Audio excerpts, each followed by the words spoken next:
finish up what we were talking about before, we really were on the end of the material about the closed circuit and the open circuit. So the last things that we finished were the difference between your closed circuit, which is your helium dilution technique. It's closed circuit because you have a set amount of helium that is present in the spirometer tubing and inside of the bell. And all you're doing basically is breathing in and out. You're having your patient breathe in and out until you have diluted out everything that was inside of that bell so that it's evenly distributed between the lungs and the spirometer. Then you can calculate the actual volume that was present of air in the lungs at the start of that experiment. But it's all closed, so you're breathing in and out the same air. Your open circuit is that you have two separate compartments, so to speak. You have a container that is a tank of 100% oxygen. That is what they are inspiring. They are expiring into this balloon or sac or whatever you want to call it, and you are trying to wash out all of the nitrogen that was present in the lungs in order to figure out how much volume there was in the beginning. Why are we doing these two? What information can we get from these that you can't get just from the standard spirometer? Residual volume. That's the only thing you can't get from your regular spirometer analysis. So you have to do one of these two things in order to figure out what that residual volume is. Okay? All right, so next up we're going to start talking a little bit about basically just the mechanics of breathing. It's not the mechanics of respiration, right? This is actually physically taking air into the body and out of the body as opposed to using oxygen for generating energy and expense of carbon dioxide. First thing I want to point out is you have a different set of muscles to breathe in and breathe out.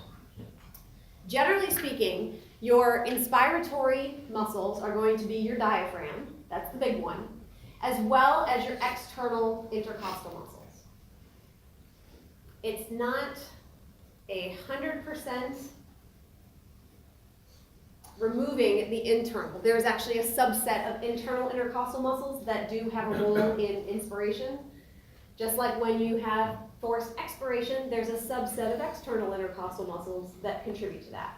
But for all intents and purposes, your inspiratory muscles are your diaphragm, that's the big guy, okay? That's the one that is going to have the biggest impact on increasing the size of your thoracic cavity and therefore decreasing the pressure to allow air to flow in.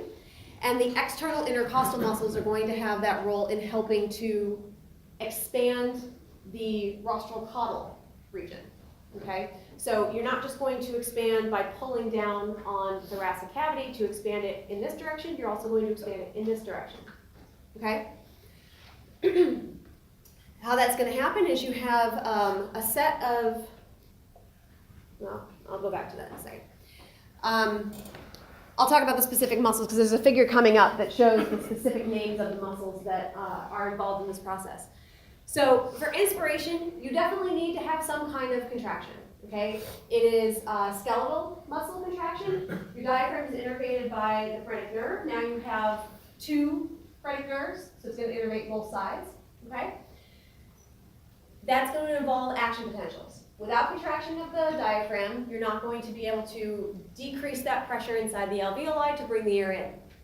For expiration, do you need to contract any muscles just for passive, quiet expiration? No, it's a completely passive process. What happens is that when you increase that thoracic cavity space, you're going to drop that pressure. The other thing that's going to happen, which we're going to talk about in a second, is you're basically increasing the elastic recoil of those lungs. So by forcing the air in, you're basically increasing the tension at the surface of your lung parenchyma. Okay? That tension has an effect of causing a recoil on the lungs themselves, so that when you relax those muscles that caused inspiration, you have a positive flow of air pressure inside of your alveoli into expiration. So normally, you don't need any muscles to expire air. The only time you need abdominal muscles predominantly, maybe some of your neck muscles as well, is going to be for forced expiration. If somebody tells you to blow out as much air as you can to get down to your residual volume, now you actually need to use those internal intercostal muscles and abdominal muscles in order to force that air out. Anybody have any questions about this yet? Okay, so this is just another figure. I want to say this one comes from Guyton Hall, but I honestly can't remember right now. So when you're looking at these two different sets, it just summarizes what we just talked about. The diaphragm is going to contract and the external intercostal muscles will contract on inspiration. The end result is that your chest wall, that thoracic cavity, is going to expand. When you expand that, the volume goes up, the pressure goes down, air is drawn in. When you relax those muscles, you can actually contract that chest cavity and the lungs. And if you want to force out extra air, then you're going to be able to use your external, subset of your external, but mostly your internal intercostal muscles and abdominal muscles to force out any residual air. Okay, so that'll get you down past your functional residual capacity into your residual volume. All right. Now, the elastic recoil. I thought I had another figure in there, and I don't seem to be able to find it. So I will mention the specific ones. It's going to come up again a little later, but I can't remember exactly where it is in the parameter here. You have, for your inspiration muscles, do you see up here where it says it's going to talk specifically about elevating the rib cage? You have the scalene muscles that are up top. They're going to lift those first two ribs. Okay, contraction of those scalenes are going to lift the first two ribs.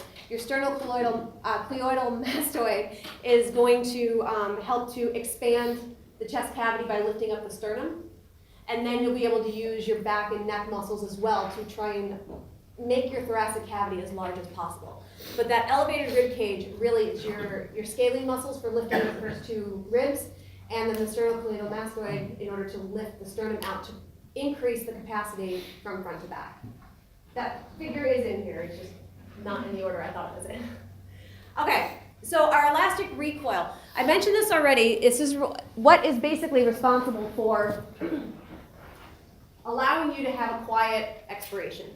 You put a lot of effort into bringing air in. Getting air out just involves mostly relaxing those muscles. The big thing to take away from here is that your lungs have a natural tendency to collapse on themselves. Okay? They're filled with an air-water interface, and basically what's happening is if you severed ties with the thoracic cavity, your lungs would collapse on themselves. Okay? They have a very strong surface tension around the outside of them, so that it's actually forcing the air in causes it to stretch and increases that tension. The natural tendency for recoil is to have it go inward. Okay, so these arrows specifically refer to the lungs themselves, so your lung tissue. Your thoracic cavity, however, has a different elastic recoil. The tendency of your thoracic cavity is to recoil outward. So basically, the connection that you have between your lungs and your thoracic cavity is what's holding your chest cavity in. So if something were to disrupt this, you would actually see the chest wall expanding, but the lungs would be collapsing. Okay? So when you are in balance, everything is fine. And one of the ways that that balance is maintained is by keeping this area here. So, your intrapleural space. Your chest wall, your thoracic cavity, is also known as your parietal pleura. You guys heard of pleural effusion or your pleural space? Okay? The parietal pleura is basically the inner lining of your chest wall. That membrane is in contact, or is, I guess, coupled with the visceral pleura, which is the lining of your lung tissue. The space in between, which is this, beige color in the middle, that makes up your intrapleural space. That intrapleural space is actually filled with a very thin type of fluid. I mean, very thin, about 5, maybe 30 microns in thickness. It's very, very thin. But what it does is because they're sort of mechanically linked together by the presence of this fluid, it creates this kind of suction effect. And because of that suction, that vacuum, what it does is it holds the lungs open while simultaneously holding the thoracic cavity in. Okay? That is very important for making sure that when your thoracic cavity moves, your lungs move. And when your thoracic cavity contracts, your lungs are also contracting. Okay? What did you call the pleura lining of the lungs? Visceral. Visceral. Yeah. Parietal pleura is the inner lining of the inner membrane of your chest cavity. The visceral pleura is the lining of the lung parenchyma. Because of this vacuum effect, the pressure that is inside that intrapleural space is a negative value. Okay? On the left, you'll see the absolute pressures, which are in millimeters of mercury. That's the thing that we always are tending to use. Respiratory physiologists, typically for these kinds of parameters, will actually use centimeters of water because it's a little bit more sensitive to very minute changes, which is what we would see here. We're going to be talking about your intrapleural pressure, your alveolar pressure, and your transpulmonary pressure in a little bit. Those are going to govern what is actually happening and which direction your air is going to flow. But on the left, 760 for barometric pressure at sea level equates to about 0 centimeters of water. We're going to use the 0 centimeters of water. Okay, so this is the one that we're going to be using whenever we do any of these calculations. Okay? It is important to remember that you will be doing fraction calculations for barometric pressure, right? Fraction of air, what's the partial pressure of oxygen, partial pressure of CO2. Those will still be in millimeters of mercury. But when we're talking about alveolar pressure, intrapleural, transpulmonary, those calculations will be in centimeters of water. I'm not going to have you switch between the two. Okay? You're going to do a calculation in millimeters of mercury or a calculation in centimeters of water. I'm not going to ask you to convert them. But for your own edification, it's important that you understand what they relatively are. A value of 0 centimeters of water is equivalent to 760 millimeters of mercury. It's just that measuring it with water is a little bit more sensitive. This intrapleural pressure is going to be really important in governing where ventilation occurs and in which direction ventilation occurs. Is it coming in? Is it going out? Now, you see there's a gradient. We have a more negative value up at the apex of the lungs than we do at the base of the lungs. They may know why.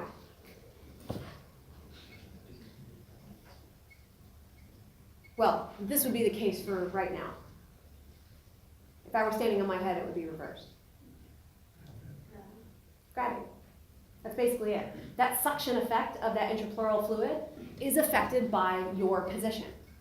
So when we're doing any kind of intrapleural calculation, this has sort of become averaged to a set value that is used for most calculations, and that value is your -5. So when we talk about your intrapleural at rest, -5 centimeters of water is typically what is used to calculate for the transpulmonary pressure across the entire lung. But it is important to understand that there is a difference in the intrapleural pressure at various points. If you're standing upright, gravity's pulling down on the lungs and it causes a greater suction up at the apex. That's why you have a value that is more negative. At the base, it's a less negative number. That's going to become important when we start talking about ventilation and perfusion ratios, as well as how the lungs specifically are ventilated. It's going to be important also in terms of understanding why your capillary beds reside, or I guess are more heavily concentrated in certain parts of the lungs than others. Okay? But if I ask you to do a calculation for your intrapleural space, you can assume uniformity. Okay? For any specific type of calculation. If I ask you a question about which part has a more negative intrapleural pressure, you should understand this gradient, but I'm not going to have you do calculations in that regard. Okay? So this is more of a, do you understand the reasoning behind this? Okay? How do we feel so far? Okay. All right, so this figure, let's see if I can get my, zoom in.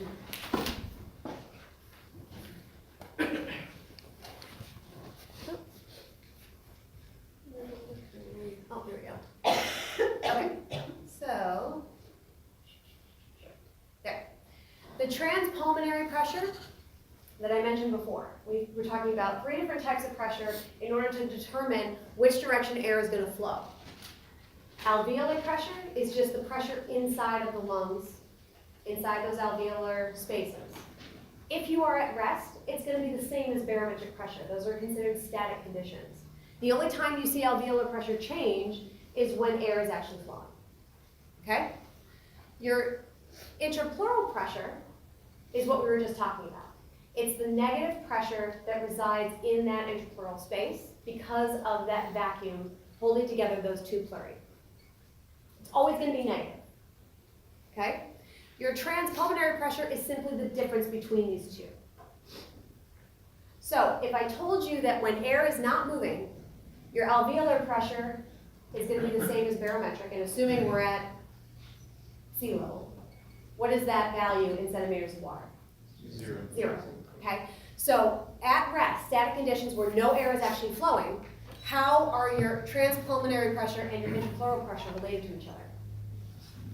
Same magnitude, different signs. Okay? So let's say your intrapleural pressure is -5. At rest, no air is flowing, your alveolar pressure is going to be 0. What does that make your transpulmonary pressure? 5. 5. Positive 5. Okay? So if we zoom in here, these are the different forces that we were talking about. Your lung on the left is that purple column. That is going to show the directionality of that arrow shows that you have that elastic recoil. Your chest wall, it shows over here on the right-hand side, has the elastic recoil that is pulling it out. Inside that pleural sac, that is where you have these forces that are creating that are due to that negative intrapleural pressure and holding together your lungs and your chest cavity. The transpulmonary pressure is the pressure across the wall of your lungs. So it is, let's see if I can translate that. Specifically, your transpulmonary pressure is looking here. It's not going to do it until I get rid of it in a second. There we go. If we're taking the pressure in the alveolus, which is inside of your lung, and we're subtracting the negative intrapleural pressure, we're looking specific. Oh, it moved on me. Well, my arrow's supposed to be right at the breaking point between the purple and the blue. I'm not sure why it's not. There we go. Okay, so that is what you're actually measuring. You're looking specifically at the transpulmonary pressure, the pressure that is across the wall. That is what, that pressure difference is going to dictate which direction your air is moving. If it becomes more positive, do you think that would happen during inspiration or expiration? Higher magnitude. It's always going to be positive, but it's going to have a higher magnitude. If it's higher magnitude, do you think that's going to be at the end of inspiration or the end of expiration? Inspiration. The bigger the magnitude, the more air is drawn into the lungs. We'll have a few sample calculations of that a little bit later to run you through how that happens. But basically what happens is when you contract the diaphragm and your external intercostal muscles, what happens to the pressure inside of the alveolus? So what happens to the volume? Volume goes up, which means pressure goes down. Okay, so if you're starting at 0 for your alveolar pressure at rest, and you contract that, before any air flows, you now have a negative alveolar pressure, right? If barometric pressure is 0, that's technically higher than your negative alveolar pressure. Which direction is air going to flow? It's going to come in. Okay? So let's say, I'm sorry. All right. Okay.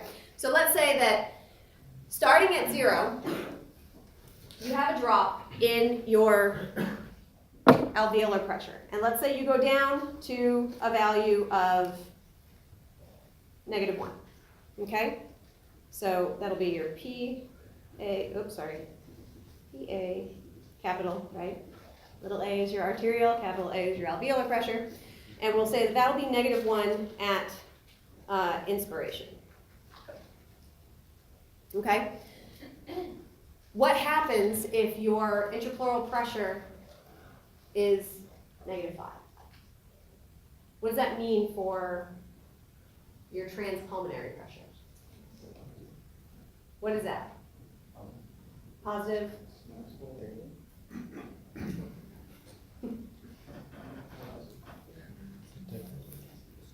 All right. I think it might. Let me see. What I really wanted to do was run through some of these values, but it might be easier just to show you some of these here to begin with. If you start at rest for your pleural pressure, at the end of inspiration, you're going to have a more negative value. If your value had stayed the same, what would that do to your transpulmonary pressure? If you still had -5, now it was 0 minus a -5 gives you 5. If you had -1 minus a -5, now you would have only 4. So what is that? Why does that mean that you have to have an increase in your intrapleural? As you pull down on the lungs, what is happening to the vacuum between the lung tissue and the parietal pleura? It's going to increase, right? It's going to increase in magnitude. So you already have a vacuum between the two. That's what's holding them together. That suction is going to increase if you were pulling on it. You can think of it sort of like pulling back on a balloon, on the end of a balloon to let it fly further, right? You're basically pulling that tension, you're causing an extra strain. So when you're looking at your wall, this pleural sac right here, that has a given value at rest of -5. But when you contract, you're not just increasing the volume of your thoracic cavity, you're also increasing the negative value of the magnitude of that negative pressure inside that pleural sac. So during inspiration, it will actually drop. Now these are just sample numbers, okay? At rest, you're gonna see your intrapleural pressure at one value. It becomes more negative as you are increasing the volume because you're pulling on that pleural cavity. When you expire, what's gonna happen? It's gonna go back up to -5. It's always gonna be negative, but it's gonna have a bigger magnitude as the lungs are filling with air than it is when they are actually losing.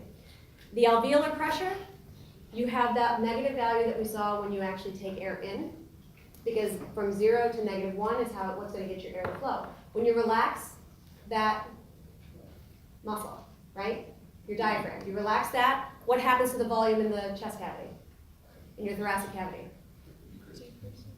Volume. So the second you relax that, what happens? You're basically compressing everything inside the lungs. Even if you're not moving air yet, you relax that and get ready to breathe out.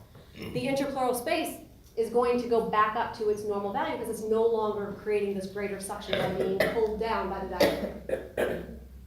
When that happens, you're also elevating the pressure inside the alveoli. So you fill the alveoli with air, and once you stop your inspiration, you're now at static condition, so 0 value for centimeters of water. When you relax that muscle, you increase the pressure up to about 1 centimeter of water. Now you have a gradient from inside the lungs to outside, from 1 down to 0. That's why you would have that passive movement of air. It's going down its pressure gradient just like always. We're gonna get to compliance in just a little bit. But does everybody understand the relationship specifically between these alveolar and intrapleural? Intrapleural spaces. Let me see if I can write it over here. It's going to be more negative, okay, on inspiration. But you're always going to have a negative value. The mere nature of that suction between the visceral and parietal pleura creates a vacuum. That's always going to be a negative pressure. It's just the degree of that pressure is going to differ based on whether you are taking air in or out. Positive transpulmonary pressure is defined in which direction, like towards which, So by definition, it's the difference across. So it's looking at the alveolar minus the interpleural.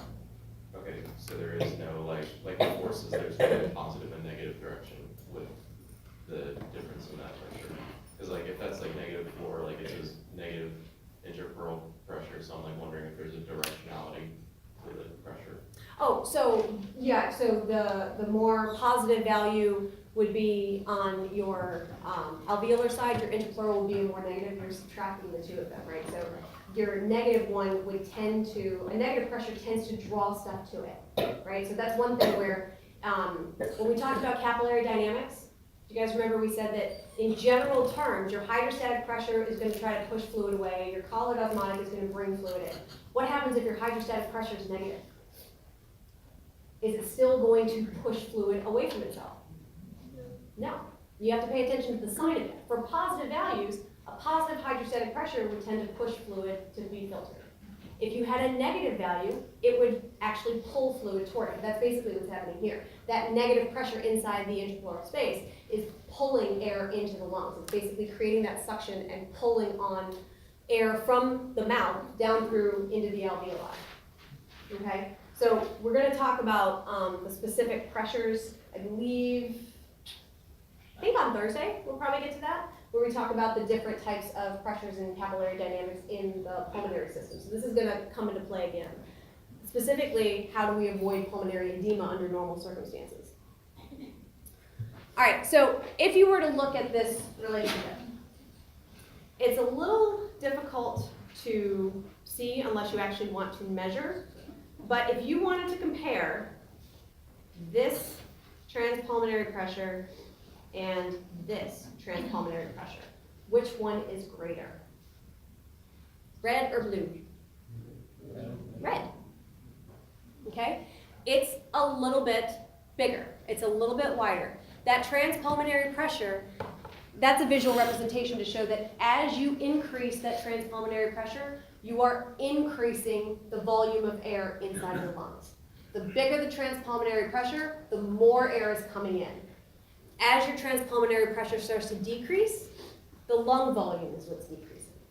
Because basically your transpulmonary pressure is only looking at what is the pressure difference across the lung wall between the inside of the alveoli and that interpleural vacuum. Okay? If that pressure difference is bigger, air is drawn into the lungs. If that pressure difference is smaller, your lung volume is going to decrease. Okay, so the actual amount, the volume of air that's in your lungs can be directly related to your transpulmonary pressure. So if you saw an increase in transpulmonary pressure of 2.5 centimeters of water, and that's at one tidal volume. So you increase that from +5 to 7.5. What value would you expect the transpulmonary pressure to be halfway through that tidal volume? If there's a direct relationship. Full tidal volume, you increase by 2.5. What's half of that? 1.25. Okay, so as your lung volume is increasing, your transpulmonary pressure is increasing at a same proportional rate. So halfway through your breath means you are halfway through that increase in transpulmonary pressure. Okay, so your transpulmonary pressure is what's going to help you determine your actual lung volume. The interpleural pressure is going to help dictate which direction it's going. The alveolar pressure tells you specifically which part of the lung cycle you're in, inspiration or expiration. If it's a negative value, you're breathing air in. If it's a positive value, you're breathing air out, assuming that you're at barometric pressure. You said the transpulmonary pressure tells the volume, and alveolar pressure tells you inspiration, expiration, and then... The interpleural pressure is what is basically causing that inspiration and expiration. The value, the positive and negative value of your alveolar pressure, assuming that we're at sea level, if it's a positive value, it's expiration. You're expiring. If it's a negative value of your alveolar pressure, you're inspiring. And that's because it's basically hovering around that zero value. If it's negative than zero, then it's lower than barometric pressure, you're bringing air in. If it's more positive, high pressure to low pressure. So the sign of your alveolar pressure at sea level can tell you if you're breathing air in or out. Your intrapleural pressure is what is actually drawing it in. That suction helps to cause a change in that transpulmonary pressure in order to bring air in or out. So the intrapleural pressure is what is initiating the movement of the air by creating that bigger or lesser amount of suction. Okay? We have a figure that's, I believe, in lecture 14, that kind of runs through various stages of the breathing cycle and shows you that the first thing that's going to move as you start to breathe in is you have, as soon as you contract those muscles before any air moves, the first thing that happens is you have that drop in intrapleural pressure. That drop in intrapleural pressure is what causes the movement of air triggered by that transpulmonary pressure. The transpulmonary is a more dynamic response to that intrapleural drop. So looking at it from here, PTP, your transpulmonary pressure, is basically alveolar minus intrapleural. On the bottom, it just shows you the breath volume, and what you can see is that the difference between the two is going to become more exaggerated as you are taking air in, and the difference in transpulmonary pressure is going to wane a little bit as you start to lose volume. But if you were to measure the transpulmonary difference at each one of these points, I'll erase these lines in a second, but if you were to measure it here, and then here, and then here, and the actual numbers, you would see that this would be your max value, and then it starts to get lesser as you move toward expiration. So as you see this increasing here, you're going to hit your max transpulmonary pressure at the peak of your inspiration. Right before expiration begins, right before you start to lose that lung volume, your transpulmonary pressure is going to peak. This is resting. No, so this is during just a normal tidal volume. So you're still, it's not technically resting because it's still dynamic conditions because you're moving air, but yes, not forced inspiration or expiration. Same principles apply, but it's a little easier to understand when we're looking at just that 500 mils, which is typically your inspiratory volume. Do you guys want me to delete all these? Or would anybody prefer that I leave them? Okay, all right. It looks a little messy to me, but if you can still read it. Okay. Oh, that was the one I was looking for. Okay, so these were this is the figure I was talking about before, specifically looking at the type of muscles. Your scalene muscles, as I said before, are going to be responsible for lifting those first two ribs. Your sternocleidomastoid is going to be responsible for lifting up your sternum, and then you're going to have the diaphragm that's going to contract in order to pull down on the thoracic cavity. So your diaphragm is responsible for increasing the volume, I guess, top to bottom, okay? Your external intercostal muscles, excuse me, are going to be responsible for helping to increase the rostral caudal. So when you're reading about it in a textbook, you'll see rostral caudal values, okay? Rostral caudal, specifically your depth or girth would be a good word. Your external intercostal muscles are going to be helping to increase the capacity front to back, rostral caudal capacity. Diaphragm is going to help to increase top to bottom. But these are all inspiratory muscles. These are not going to have a role in expiration. They are specifically stimulated, diaphragm by the phrenic nerve, by your two phrenic nerves, and you have other nerves that are going to stimulate those external intercostal muscles to cause them to inspire. Why, for those of you that did 503, is this a skeletal muscle and not a smooth muscle?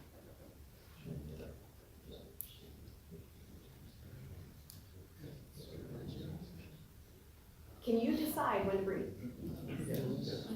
Yep, you have conscious control. You don't typically have conscious control over your smooth muscle. This is a skeletal muscle that is innervated by a motor neuron, your phrenic nerve, on both sides, and you can make a decision whether or not you are going to breathe. You can choose to hold your breath. Your body might override that, which it will at some point when you start to have changes in blood chemistry, so we'll talk about that a little bit later. But it's a skeletal muscle that is innervated on either side. So if you lose that innervation, what happens? That side's not going to work. If you cut both phrenic nerves, your diaphragm doesn't work. Okay? It's not something where you get the automaticity that we saw with the heart and with some of the smooth muscles that are capable of responding and contracting based on environmental factors. skeletal muscle has to be innervated by a specific nerve. So these are the ones that are going to be involved in inspiration.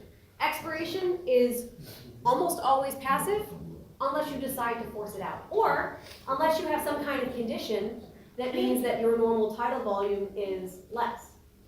Let's say you have a problem getting air out. Okay, that would be a great example of COPD. Is a good example of something where you have so much airway resistance, it's difficult to get air out. So people with COPD are going to use a chronic obstructive pulmonary disease, okay, COPD. Sorry, I forgot to define that just in case. I figured you might have seen enough cigarette commercials, but just in case. Obstructive diseases are things that are going to increase airway resistance, which means it's hard to blow air out, okay? And if that happens, normal tidal volume, you breathe air in, getting that air out is going to require the use of these accessory muscles. And that's going to take into account some of your neck muscles, your abdominal muscles to try and force out that air. That is under pathological conditions or under a condition where you're trying to force out as much air as you can for whatever reason. Okay? So typically passive, can be active, and what would be the difference between not using the muscles and using the muscles in terms of volume? By definition, what is that volume from your spirometer? Passive expiration is the end of your tidal volume. What is the volume below that? The volume below that would be your residual. What's the difference between functional residual capacity and residual volume? Yes, ERV. What does that stand for? Expiratory reserve. Your expiratory reserve volume is where these muscles come into play. Okay? All right. How many people know what a pneumothorax is? Collapsed lung. There can be a number of different reasons for it. You can actually have a pathophysiological reason where some certain kinds of diseases actually will create these little air sacs on the surface of the lung tissue, and if they rupture, it basically sends air into the intrapleural space. That intrapleural space is supposed to be a tightly regulated and closed system that creates this vacuum, right? Very thin layer of fluid. What happens if you introduce air into that? You're breaking apart the connection between your parietal pleura and your visceral pleura. Which way does your thoracic cavity tend to recoil? Out. Okay, so your thoracic cavity will tend to recoil out. What about your lungs? In. So what's going to happen is they're going to tend to move in opposite directions, and then you will end up getting what is called a pneumothorax. A pneumothorax specifically refers to air entering into that intrapleural space. Pleural effusion would be fluid, which we'll talk about in a little bit. But a pneumothorax is what happens if you disrupt that intrapleural space by the introduction of air. Probably the classic example you would have heard about it in TV shows or movies for a pneumothorax or in an emergency room is actually a cut, a stabbing. Okay? If you were to puncture the wall, then you now expose the inside of the alveoli to that intrapleural space, and now air can leave from the lungs into that space. What happens when someone puts in a chest tube? I'm getting to that. Okay. I'm getting to that. I will have to do my best to mute it because I couldn't find an unedited clip. So it's from a movie. If I can find an unedited clip, I will upload that. But I will do my best. But I'm warning you now, just in case I'm not fast enough. So yeah. The pneumothorax is basically an introduction of air. So how are you going to get rid of your pneumothorax and be able to reinflate your lungs? You have to get rid of the air that's in that space. You can do that by drawing out the air itself, by inserting a tube. Or you can do that to reinflate that lung by two different methods which are on the bottom. You have positive airway pressure and you have negative intrapleural pressure. What is what we normally have? What is your normal breathing cycle? Negative intrapleural, right? Because what you're looking at here is this is normal. That's your normal breathing. What would your positive pressure be? If this is 0, which is equivalent to your lungs at sea level, what would be your positive? How would you get positive alveolar air pressure? Intubation, right? Mechanical ventilator will be a way of positive airway pressure to introduce that positive pressure value. Normally, you have a negative pressure that is because of that vacuum in that interpleural space. So that you don't need to try and manually increase the pressure inside the alveoli in order to get air to flow. Okay? But in order to reinflate, you can do a couple of different ways to treat it. Two different things on the bottom are both going to result in the necessary change to elevate that transpulmonary pressure to the value that helps to move air. Okay? But they're going to do it in slightly different ways. And I think, actually, you know what? I think I have a question for you first. Does anybody know what a tension pneumothorax is? Anybody? Anybody heard of the term? Okay. Heard the term, not necessarily know what it is. All right. You have two lungs and you have a heart.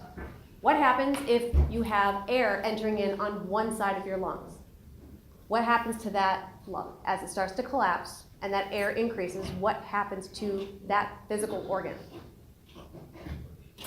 It's going to push, right? It's going to push over. What's next to it? Your heart. Okay? So a tension pneumothorax is the introduction of air into that interpleural space as it builds up, causing pressure and shifting the organs inside of your chest cavity. Okay? Pushing on your heart generates this tension pneumothorax, and what do you think would be an effect? Okay, yeah, that's it. Thank you. What do you think would be the effect of having an elevated amount of pressure on the heart cavity? Why would a tension pneumothorax be a particularly nasty problem?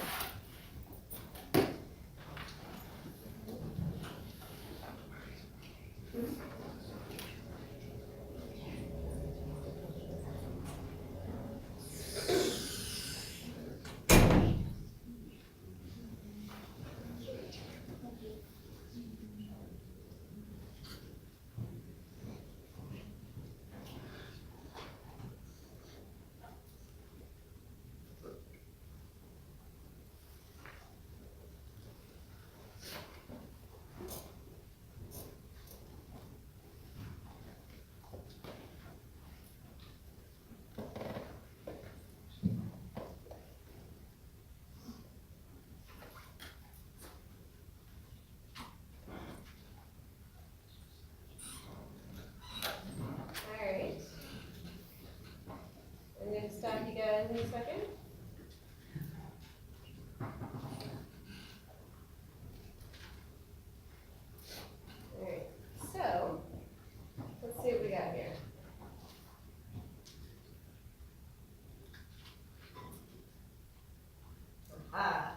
Okay, so decreased venous return. Limiting of your Frank Starling, baroreceptors to be stimulated, axis deviation, all of these are very good. You guys remember stuff, I'm telling. So what my response specifically is going to refer to the physical change that's happening. If you are pushing on the heart, remember your heart is in a pericardial sac. It is restricted by just the physical space that it has inside there. Inside your chest cavity. If your lungs are now encroaching where your heart's supposed to be, it's going to push on the heart. The end result is it's not going to be able to expand as much as it normally can. If you have a lower preload, that's your lower end diastolic volume, your stroke volume is going to not really stay mostly the same because you have basically pushed on its ability to form that contractile force. And your end result is that you're going to have a cardiac output drop. That's going to be sensed by your mean arterial baroreceptors. You're going to have that drop in blood pressure as a response. Okay? So I don't know if I have the word class. That's fun. So for here, I do have, I don't know if it shows my explanation.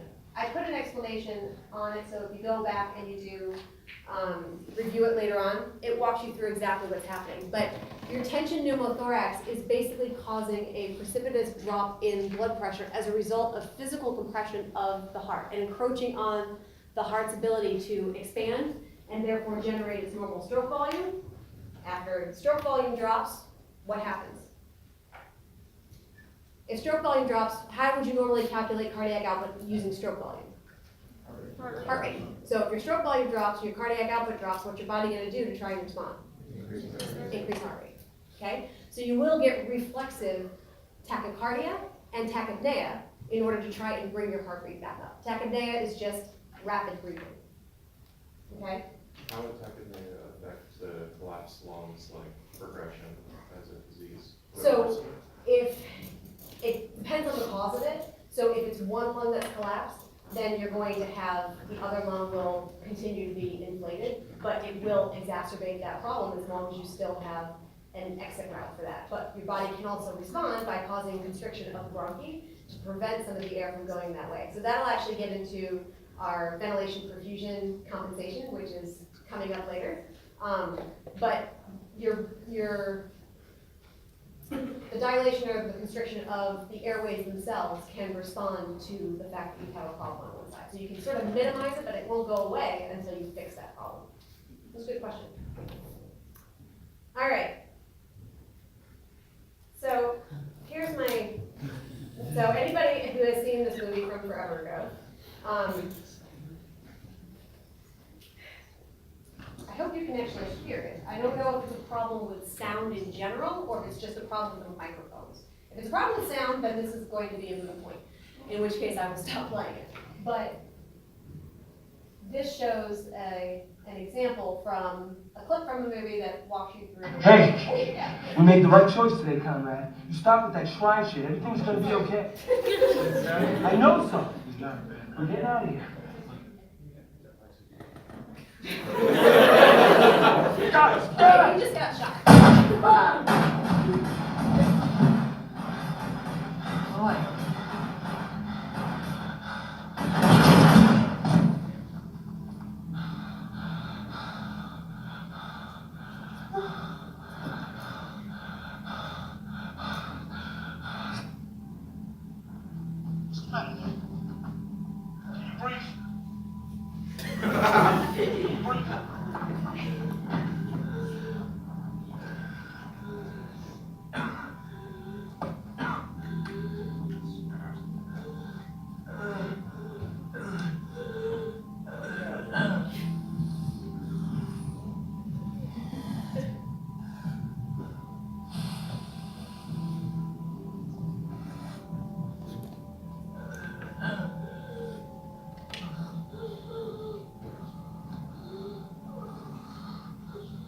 Air in his chest. It's crushing his lung.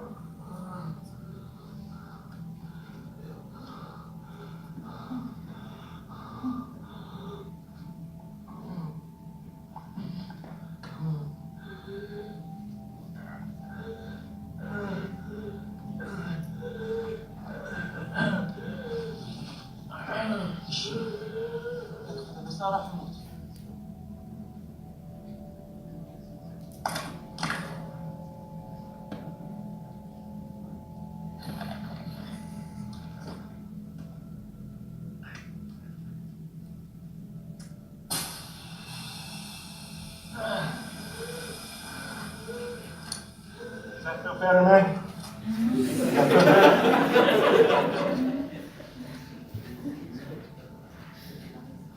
Okay. That's pretty much the end of that clip. Okay, so what did he do when he put that tube in? What did he do? He was releasing the air that was accumulating in his chest cavity. Okay.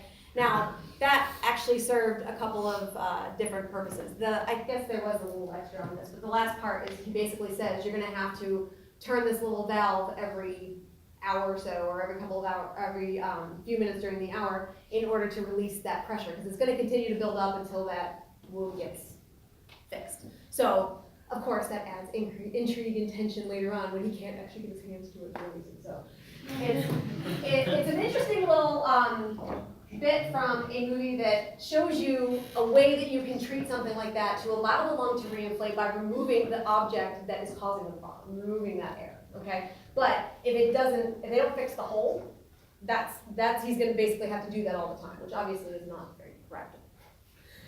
All right, so the reason I want to bring up the part about the specific reinflation that we talked about, how are you going to reinflate a collapsed lung, is that you actually have two different pathways for how lung volume changes in response to a change in transpulmonary pressure. Okay, so this figure comes from the Boron book, and we look at your deflation curve, this guy. The deflation curve shows what happens if you were to puncture a lung, how would you see lung volume change as transpulmonary pressure changes? For a relatively normal amount, which is that green loop in the middle, this area here, that's your tidal volume. That's the relationship that you normally see between your inflation curve and your deflation curve. You'll see that they're pretty close to together.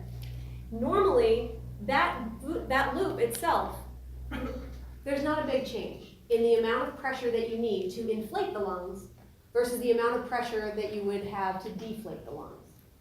If you collapse the lungs, you actually have a bigger problem, because at this point, when the lung is completely collapsed, you are down to a transpulmonary pressure of 0. How are you going to reinflate the lungs if the two sides of your lungs are now sticking together? Okay? You should have an air-water interface on the inside of your alveoli. If you don't, and they come into contact with each other, now it's water to water. They're going to stick together. Okay? In order to reinflate, it actually takes 4 different stages. You see that down across the x-axis, you have a pretty significant increase in transpulmonary pressure with a very minimal change in volume. So when you're starting from 0, you need a huge increase in transpulmonary pressure before you ever start to increase the lung volume. Why do you think that is, going from a collapsed lung?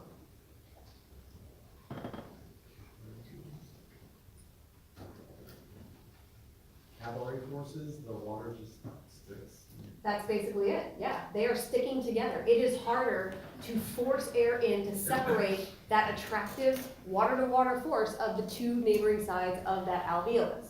In order to force open that initial alveolar and get some air in there to begin with, once you can generate that air-water interface again, then at point 2, you start to see a beginning of the opening of your airways. So at 1, you have to have a massive increase in transpulmonary pressure. So this defies that linear relationship I mentioned before, where as you see an increase in transpulmonary pressure, you're going to see a linear increase in lung volume. You don't see that if the lung had collapsed entirely. You have a much bigger change in transpulmonary pressure before you even get a tiny little bit of a change in lung volume, because it's really hard to reopen a closed airway.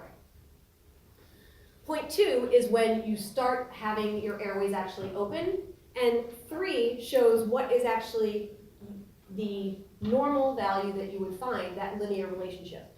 Every single one of your alveoli are now open. They were forced open in that curve that you see for section 2 of that reinflation curve.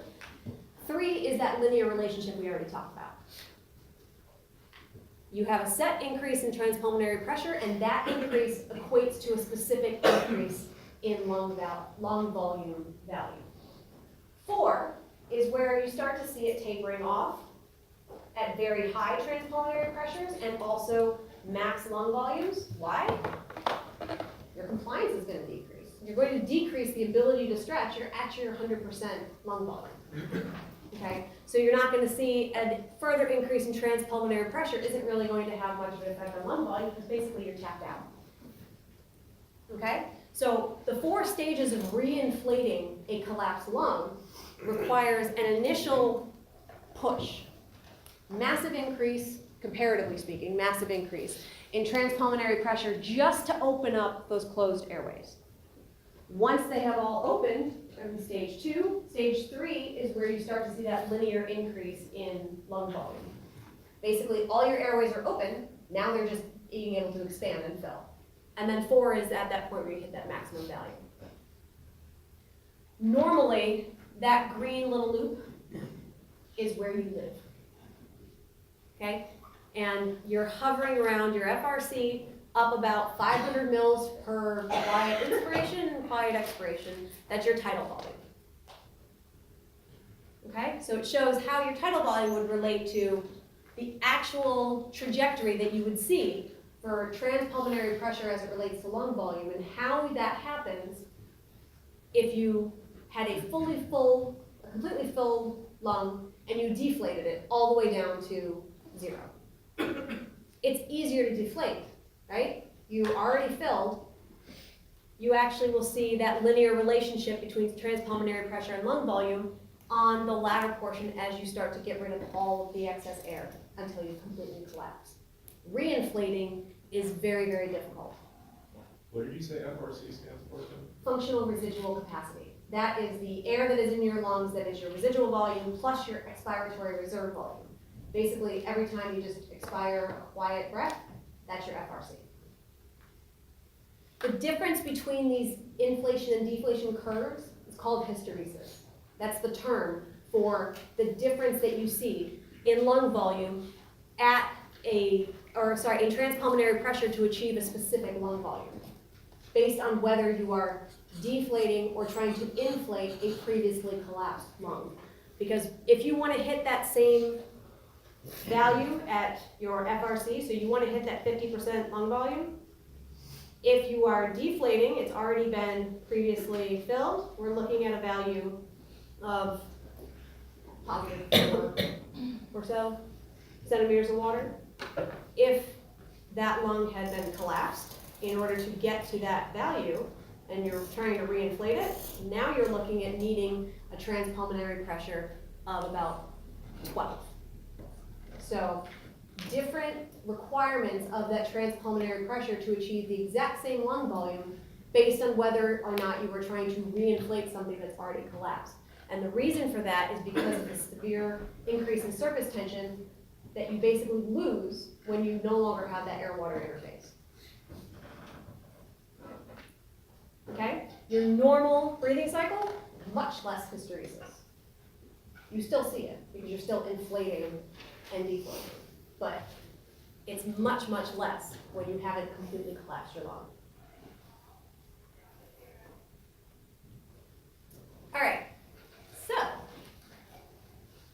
we have about 15 minutes. Static versus dynamic compliances. So we've already talked about static conditions of your lung, meaning that nothing is moving. So no net flow, your Q is going to be 0, which also means that the pressure inside of your alveoli are going to be what? Same as barometric, which for most of the stuff that I'm going to have you do is pretend we live at sea level, okay? We live at sea level, and therefore our barometric pressure is 760 millimeters of mercury or 0 centimeters of water.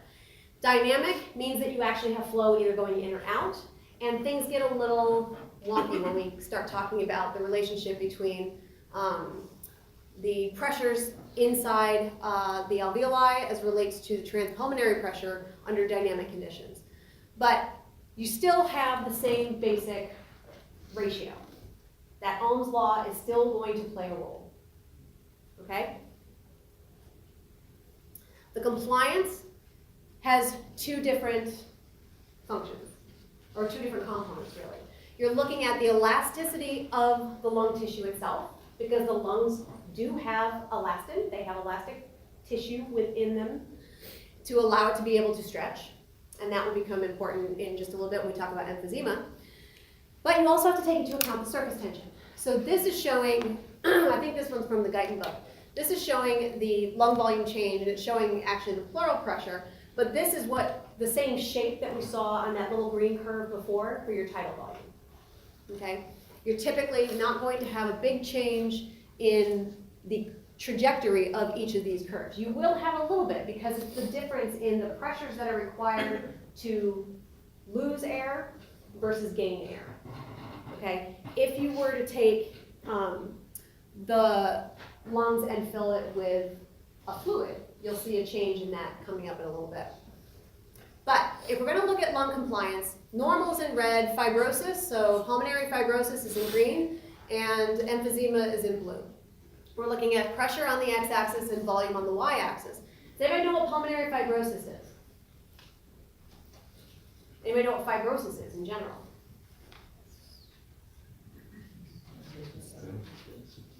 You know what cystic fibrosis is. So fibrosis in general, when we're talking about pulmonary fibrosis, it's basically the generation of fibers. It's fibrous tissue. Fibrous tissue is not very elastic, and therefore it's not going to contribute to compliance. If you don't have a strong enough ability to stretch the lungs, for whatever reason, in this case, the lung tissue itself is incapable of stretching because there's the presence of this fibrous tissue deposits, okay? Which means that as a result, you can have a big increase in pressure with a relatively modest increase in volume. The compliance, which is the slope of this, is actually reduced because a given pressure increase does not relate to what you would find a normal volume increase. So if we were to look, I guess I could do it here, we'll say, from here to here. So if you were to look at that pressure difference, you can see how the red curve shows a greater increase in lung volume than the green curve, okay? That has to do specifically with the elasticity or the compliant nature of your normal lung tissue. What do you notice about emphysema? Greater compliance. Greater compliance, okay? Emphysema is similar to obstructive disease. So it's considered an obstructive disease, similar to COPD. But the problem with emphysema is that you actually have a very, very drastically increased compliance of your lung tissue. Okay, so you actually, at the lower end of the spectrum, you don't really need as big of a change. Sorry, it's not a very straight line. You don't need as big of a change to get an increase in that value. I would say maybe get rid of those two lines. Shifting over further toward very, very low pressure values, a very small pressure change will give you a huge increase in lung volume in emphysema. This is the same basic figure from the Boron book, and it shows you that C, that's your compliance. It's the change in lung volume over the transpulmonary pressure. So as I said before, under fibrosis, you see a shallower slope. That means that the compliance of your fibrotic lung tissue is going to be less. For a given transpulmonary change, you're going to have less increase in lung volume. Emphysema has the opposite problem. Especially early on, it is actually a very steep slope, which means you only need a little tiny change in transpulmonary pressure to get a huge change in lung volume. Why is that?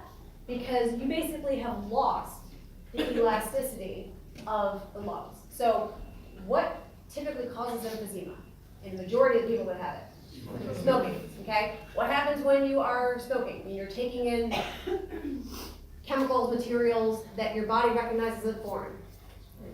It's going to activate what inside your body? Your immune response. You have macrophages and neutrophils that are present inside of your pulmonary tissue that are going to release elastase. Elastase will break down even your pulmonary tissue's elasticity. As an end result, you get what's called a floppy lung. So massively compliant, but not because it has the ability to stretch.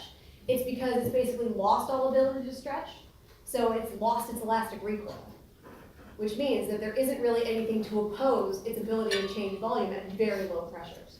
So the compliance of emphysema is actually very high. It's considered an obstructive disease because it means that you have a more likely ability to collapse those alveoli because they don't have any kind of real architectural integrity, so to speak.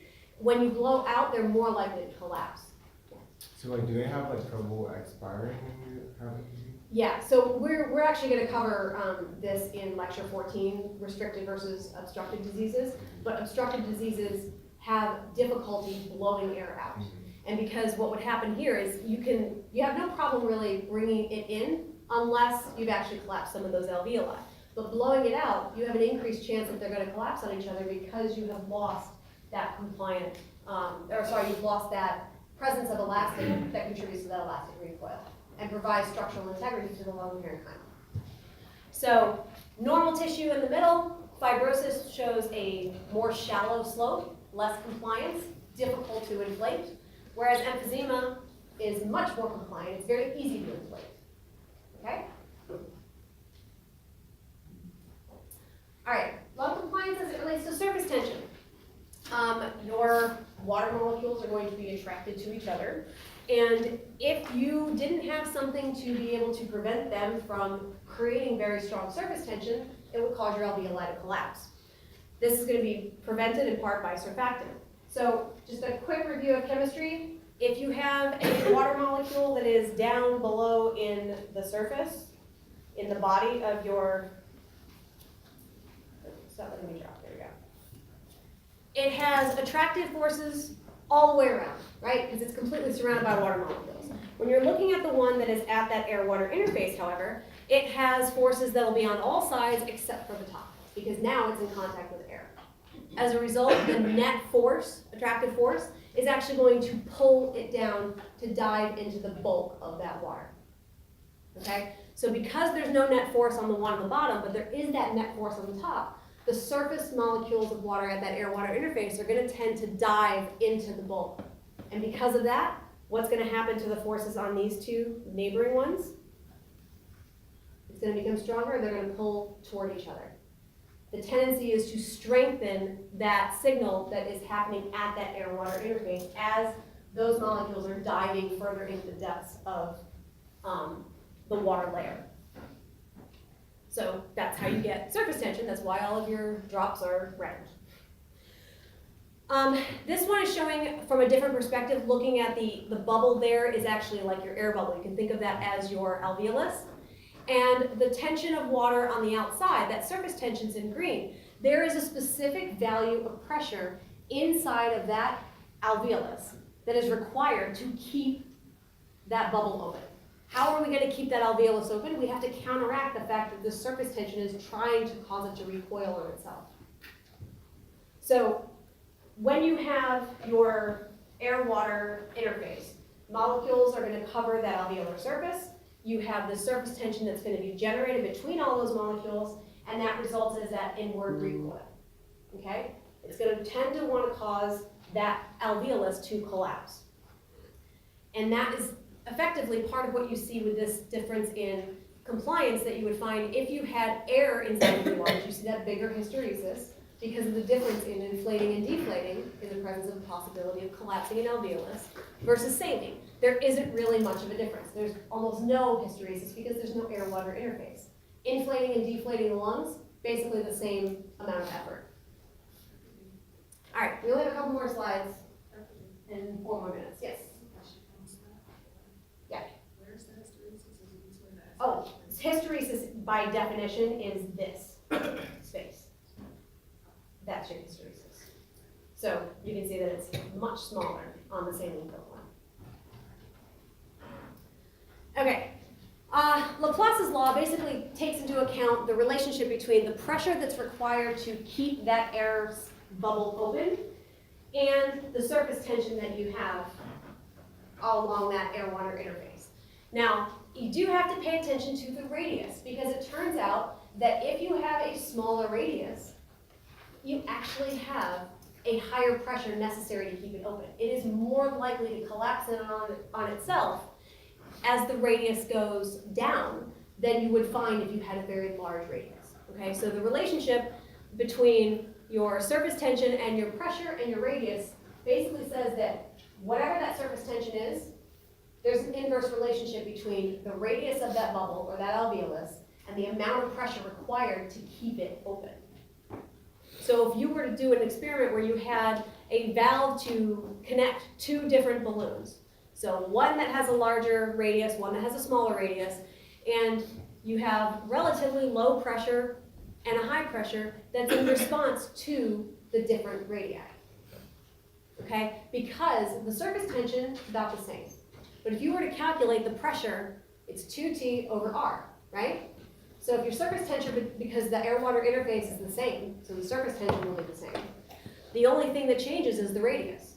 So for the big bubble, because the radius in the denominator is bigger, the pressure is lower. So this guy up here, looking at this equation. Oops. Right there. So if your radius goes down, what happens to your pressure? It's going to go up, okay? Oh, sorry.